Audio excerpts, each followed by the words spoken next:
Ya, saya ingin bertanya Ustadz, ini pertanyaan bonus karena ini menyangkut sebuah ya kasus lah. Mungkin beberapa tahun yang lalu di sekitar kita, di desa kita gitu ya, habis sholat salaman kanan kiri. Suatu ketika saya pernah tanya, ternyata alasannya ya hablum minallah dan hablum minannas. Wis mari karo Allah lah baru sama manusia. Itu kasus yang pertama. Kasus yang kedua yaitu mengadakan hari raya yang tidak ada di dalam Islam, yaitu hari raya Kupatan. Tak pikir-pikir juga ono memang hari raya Kupatan. Tetapi ketika menurut apa itu kita merutut sebuah sejarah, yaitu Wali Songo dulu, zaman Hindu Buddha dan mungkin Islam waktu itu baru berdakwahnya kencang-kencang, ada amalan yang super luar biasa pahalanya amalan itu, yaitu puasa Syawal. Dan kayaknya mari poso kok gak ono riyoyone kan gak enak gitu Ustaz. Jadi untuk mengajak masyarakat atau umat agar berbondong-bondong ikut melaksanakan puasa Syawal ini Ustaz, sampai mengadakan hari raya Kupatan, termasuk salah satunya di Sedayu naik gunung Ustaz.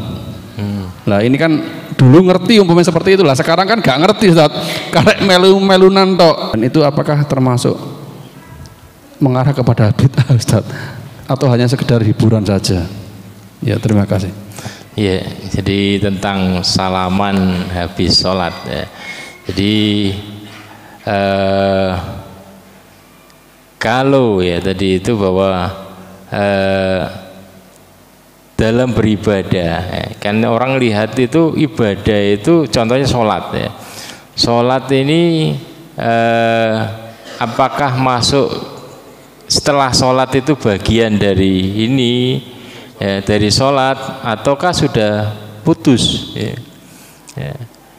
Bagi yang mengatakan bahwasanya setelah ini itu adalah kita di dalam mengikuti syariat itu lanjut, baik ketika sholat, bagaimana setelah sholat ya. Dalam riwayat-riwayat itu kan habis sholat itu adalah zikir ya.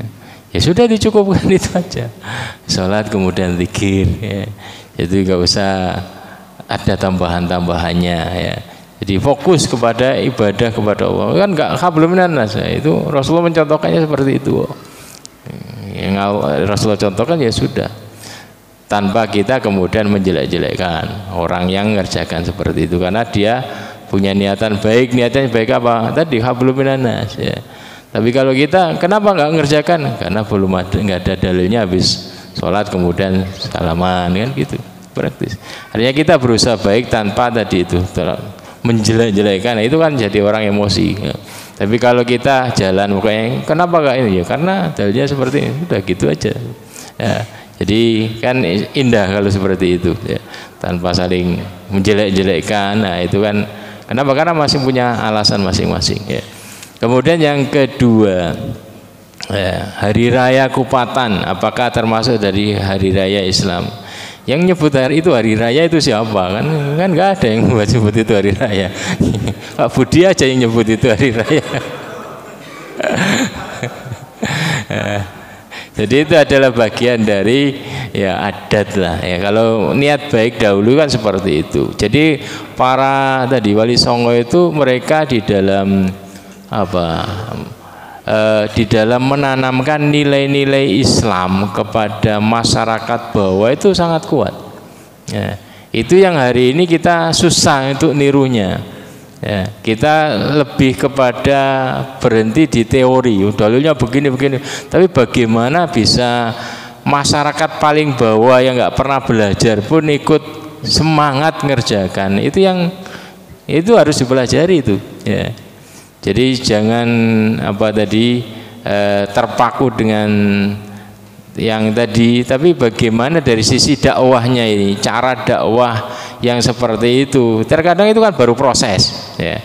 Proses kemudian sudah meninggal ya. Tapi ngelihatnya cara mereka di dalam menarik arus bawah itu sangat perlu ditiru ya. Bagaimana ketika dahulu budayanya seperti ini, kemudian mereka geser pelan-pelan ya, menjadi wayang dan yang lainnya. Itu yang tadi perlu dipelajari bagaimana, karena segala sesuatu butuh ilmunya. Bagaimana menggerakkan massa bawah ya, orang yang tidak serius belajar agamanya tapi mau ngamalkan Islam syariat, itu kan sangat ini ya. Itu perlu kajian sejarah itu ya. Jadi bagaimana nilai-nilai dakwah mereka, para wali songo, dan mereka itu kuat itu ya, kuat ilmu tauhidnya ya. Jadi ketika ada budaya itu wayang, pertama kan yang wayang dalam bentuk wayang gepeng itu kan solusi terakhir. Jadi ketika menarik massa, menarik orang-orang agar tertarik dengan hiburan tersebut, pertama mungkin dalam bentuk ini patung dan yang lainnya, boneka-bonekaan itu diprotes kan, nggak boleh ya, membuat makhluk gitu ya, jadi membuat patung dan yang lainnya. Maka beliau berhujah begini, kalau digepengkan itu kan nggak ada makhluk gepeng tuh, nggak ada semisal. Nah, itu ya, kuat ini. Jadi ada buku banyak sekarang mulai bermunculan bagaimana kajian tentang tauhid mereka, bagaimana mereka mengajarkan tauhid ya, dengan pelan-pelan ya, yang bisa diterima oleh masyarakat. Nah, itu perlu dikaji. Apalagi LKI kan bergerak di bidang dakwah, itu perlu kajian khusus itu ya. Oke itu ya. Jadi mereka nggak ada yang mengatakan itu adalah hari raya Kupat ya. Kita saja yang mengatakan itu hari raya itu ya. Hanya bagaimana mereka orang-orang Islam itu semangat serempak ya, bareng puasa 6 Syawal ya. Kitanya kan susah itu. Kalau dulu betul-betul bisa serempak dan ya, bareng-bareng itu menikmati ya.